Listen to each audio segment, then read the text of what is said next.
সবাইকে শুভেচ্ছা। আপনারা নিশ্চয়ই নিরাপদে আছেন, সুস্থ আছেন। আপনারা নিশ্চয়ই জানেন যে আমাদের অনেক সুন্দর সুন্দর পরিকল্পনা ছিল যে আমরা একসাথে কাজ করব, থিয়েটার কর্মশালার মাধ্যমে প্রত্যেকটি বিভাগে নাট্য প্রযোজনা তৈরি করব। আমাদের একটা বিশাল স্বপ্ন আছে, কিন্তু কোনো এক দুর্ভাগ্যজনিত কারণে আজ সমগ্র পৃথিবী থমকে গেছে কোভিড-19 বা করোনা ভাইরাসের জন্য। এই মহামারীতে আমাদের একমাত্র উপায় হচ্ছে সামাজিক দূরত্ব বজায় রাখা এবং নিজেদেরকে নিরাপদে রাখা। আমাদের জীবনটা চার দেয়ালের মধ্যে আটকে গেছে, কিন্তু স্বপ্ন কিন্তু আটকায়নি। আমরা আমাদের স্বপ্নটাকে সফল রাখবার জন্য এবং সুন্দর রাখবার জন্য আমরা এই আয়োজন করেছি। প্রতি মাসে আমরা দুবার আপনাদের সামনে আসব, যাতে আমাদের স্বপ্নটা থেমে না যায়। আমরা থিয়েটার কর্মশালা বা নাটকের কাজগুলো আমরা অনলাইনেই করব। আজ আমরা এসেছি আপনাদের সাথে কথা বলবার জন্য অভিনয় নিয়ে। অভিনয়টা আসলে কি, অভিনয় কি, আমরা অভিনয় কিভাবে করব, কারা করছেন অভিনয়, এই নিয়ে আজ আমাদের সময় কাটবে।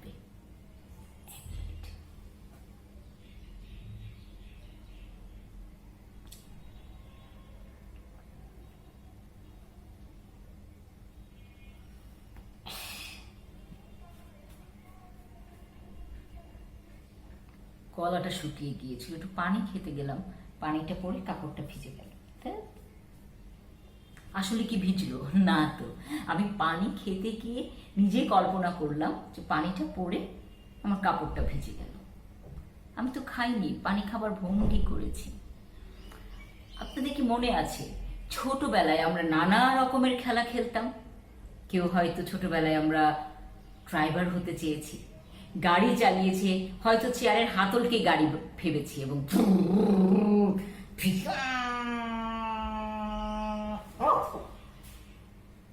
কিংবা মায়ের মতো হতে চেয়েছি। আমরা মাকে দেখেছি রান্নাঘরে রান্না করতে, কখনো মাছ ভাজতে, মাছ ভাজার সময় আবার সুন্দর আওয়াজ, কিংবা আমরা শুনেছি সেই আওয়াজটা।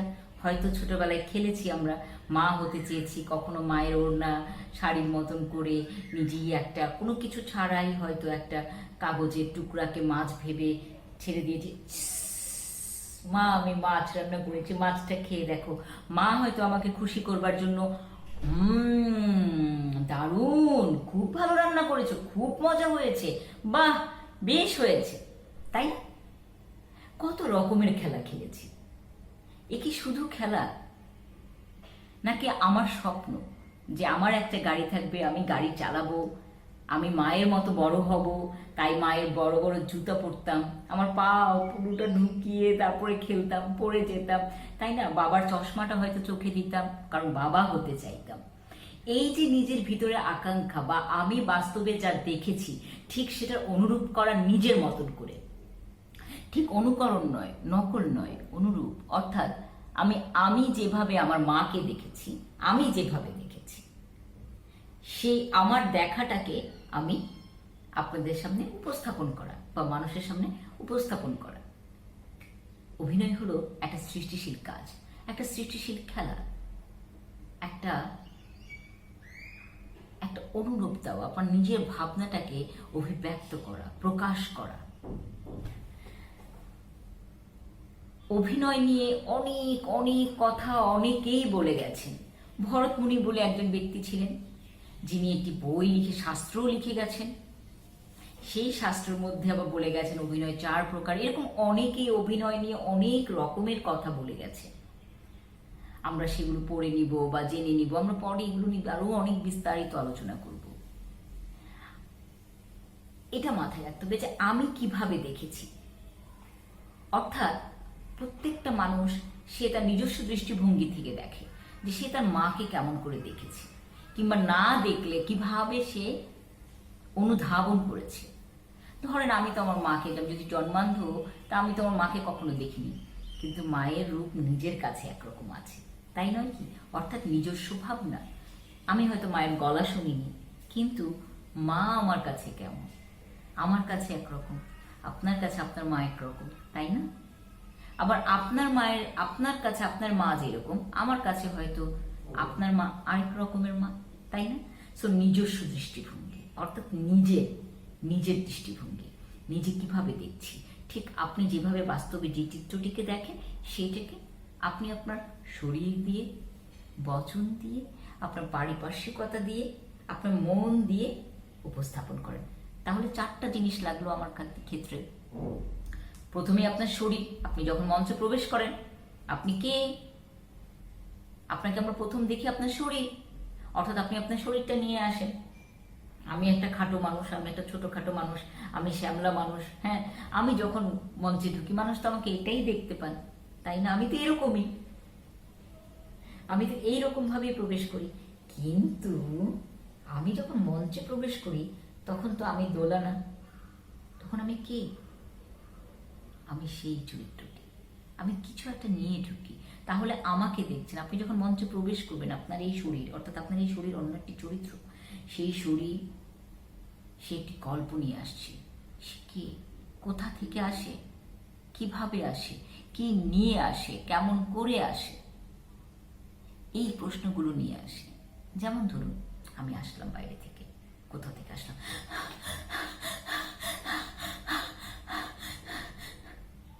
আমি এসে প্রবেশ করলাম, কিছু একটা নিয়ে তো ঢুকলাম, অর্থাৎ আমার শরীর, আমার আওয়াজ আমাকে বলে দিচ্ছে আমি নিশ্চয়ই একটা ভয়ার্ত জায়গা থেকে এসেছি, অনেক দূর থেকে এসেছি, অনেক কিছু বলবার নিয়ে এসেছি, হ্যাঁ, যে আমার ভিতরে অনেক অনেক উথাল পাথাল চলছে।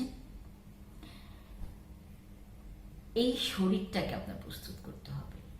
আমি বলছি না শরীর বা মঞ্চে প্রবেশ করবার জন্য অভিনেতার শরীর, 6 প্যাক, তার একদম সেই রকম সুঠাম দেহ দরকার নেই।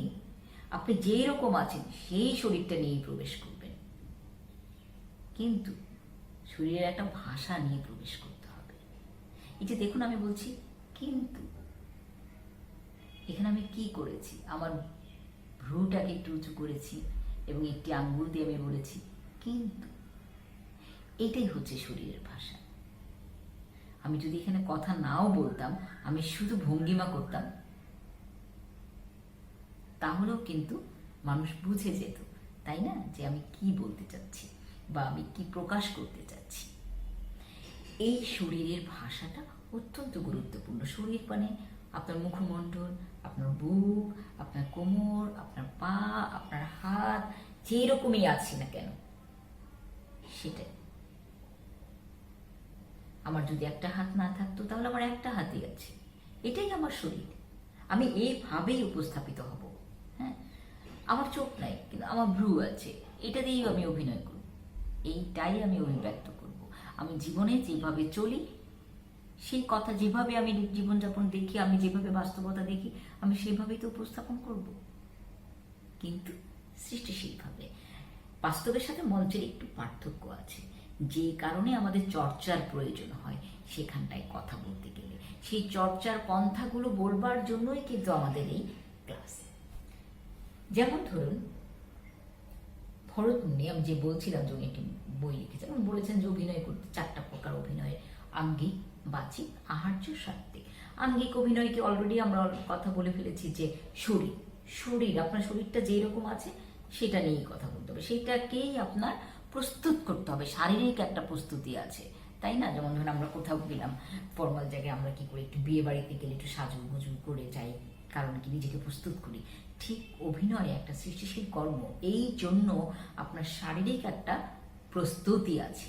সেই অভিনেতা শারীরিক প্রস্তুতির ক্ষেত্রে আপনাদের ব্যায়াম করতে হবে, আপনাদের শরীর চর্চা করতে হবে। কিরকম?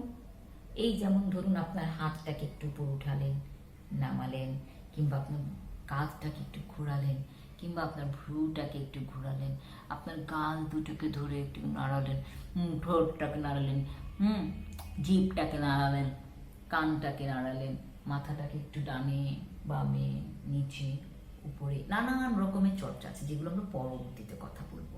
কিন্তু আগে শরীরের অভিনয়টা বোঝার চেষ্টা করছি আমরা, যে শরীরের অভিনয়টা আসলে কি।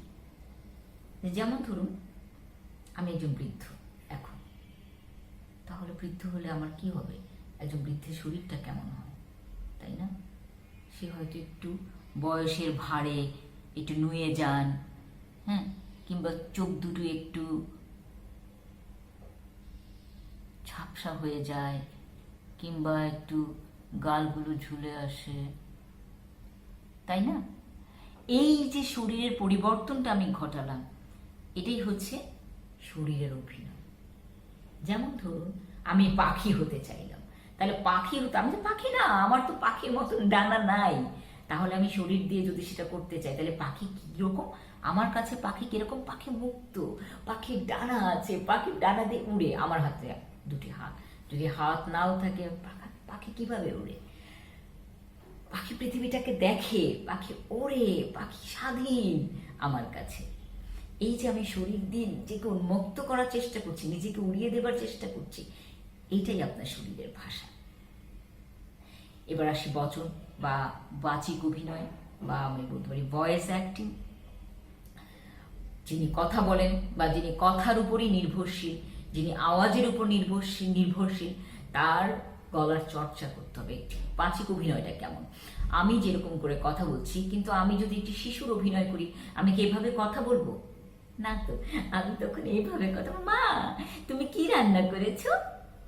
ও মাছ, চিকেন নাই কেন? মাংস খাবো, আমি মুরগির মাংস খাবো।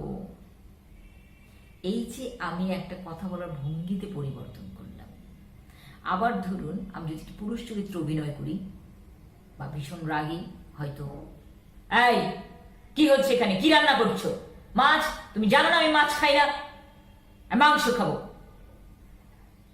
এই যে গলার পরিবর্তন, আমি গলাটাকে চড়িয়ে দিলাম, কিংবা আমি আরো সফট করলাম, এই যে নানান রকমের ভঙ্গিমা এই আপনার গলার মাধ্যমে, এটাই হচ্ছে আপনার বাচিক অভিনয়। তারপর আসি আমরা হার্য, অর্থাৎ এই যে আমি বললাম আপনি যখন মা হতে চেয়েছেন তখন কি করতেন? মায়ের কাছ থেকে মায়ের ওড়নাটা নিতেন, গায়ে দিতেন, তাই না? মায়ের জুতাটা পরতেন। কিংবা আপনি যখন ড্রাইভার হতে চান তখন হয়তো একটা ক্যাপ নিচ্ছেন, কিংবা আপনি যখন পাইলট, একটা প্লেন, একটা খেলনার প্লেন আপনি ভাবছেন যেটা আপনি বড় প্লেন আকাশে উঠছে,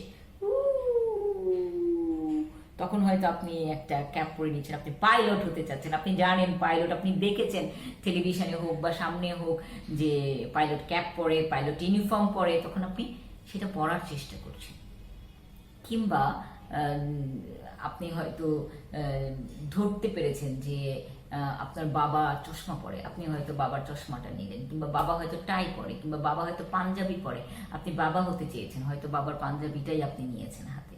কিংবা বাবা হয়তো সারাক্ষণ একটা বই নিয়ে থাকে, হয়তো আপনি বইটা নিয়ে আপনি বাবা হতে চেয়েছেন। এই যে আপনি আনুষঙ্গিক জিনিসগুলো নিচ্ছেন, হ্যাঁ, এটাকে বলা আহার্য, অর্থাৎ আহার্যের অভিনয়, অর্থাৎ এই জিনিসগুলোর সাথে আপনি অভিনয় করছেন। আর আপনি যখন মঞ্চে উঠেন তখন আপনাকে পোশাক পরতে হবে, আপনাকে হয়তো নকল দাড়ি লাগাতে হতে পারে, আপনাকে হয়তো একটা ছড়ি দেওয়া হলো, কিংবা আপনি হয়তো একটা চশমা দেওয়া হলো, বা আপনাকে এই যে পোশাক, এই যে আনুষঙ্গিক জিনিসপত্র, প্রপ সেট, হ্যাঁ, এই যে জিনিসগুলো দেওয়া হলো, এগুলোর সাথে অভিনয় করতে হয় আপনাকে, তাই না? এই যেমন ধরেন আমার কাছে একটা কলম, আমি কখনো এটা হয়তো সিগারেট বানিয়ে, কিন্তু এটা তো কলম, আমি এটার সাথে অভিযোজন করেছি যে এটা আমার কাছে আপাতত সিগারেট। এইভাবে আপনাকে বিভিন্ন ধাপে ধাপে যেতে হবে, এবং তার সব শেষে আসে সাত্ত্বিক অভিনয়, অর্থাৎ সবটা আমরা বলি না মন দিয়ে করো, মন দিয়ে পড়ো, মন দিয়ে কাজ করো। মনটা না থাকলে আপনি তো কোনো কিছুই করতে পারবেন না। সো মনটা অনেক গুরুত্বপূর্ণ। ওই শারীরিক চর্চা, আপনার ভয়েস অ্যাক্টিং এবং হচ্ছে এই প্রপ সেট, এগুলো সব শেষে কিন্তু আপনার মনটাকে দিতে হবে, এবং এই মনটাই কিন্তু আপনার কাছে সবচেয়ে গুরুত্বপূর্ণ। কারণ অভিনয় হচ্ছে হৃদয় দিয়ে মানুষের কাছে পৌঁছানো, অর্থাৎ আপনার হৃদয়ের কথা, অন্যের হৃদয়ের কথা আপনি ধারণ করে আপনি বলছেন। শুধুমাত্র যারা ইশারা ভাষায় কথা বলেন তাদের বাচিক অভিনয়টা কিন্তু আরো চর্চা করে করতে হবে। আপনি যখন সামনাসামনি ইশারা করেন তখন কিন্তু এটা বাস্তবে বলছেন। কিন্তু যখন মঞ্চে যাবেন তখন আপনাকে হয়তো গল্প থাকবে যে আপনি কি আনন্দিত, আপনার মন কি ভালো, আপনার মন কি খারাপ, আপনার গল্প কি বলছে। ধরেন হয়তো আগের দিন আপনার বাবা মারা গেছে, গল্পের মধ্যে আপনাকে পরের দিন সকালে বলতে হচ্ছে